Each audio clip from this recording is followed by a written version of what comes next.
Hello guys, તો આજે રવિવાર હતો તો આપણે જે ક્ષેત્રે આ જોઈ લો કેનાલ.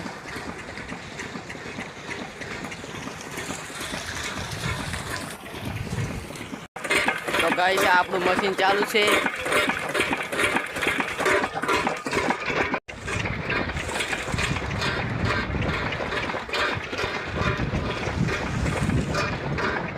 તો ગાઈસ આપણું ખેતર છે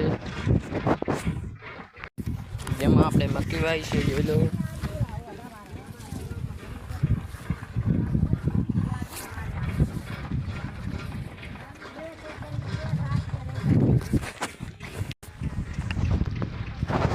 તો ગાઈસ આમાં ચણા વાયા છે અને આ બાજુ ઘઉં વાયા છે. ચણા ઉગી ગયા છે, હું તમને બતાવું.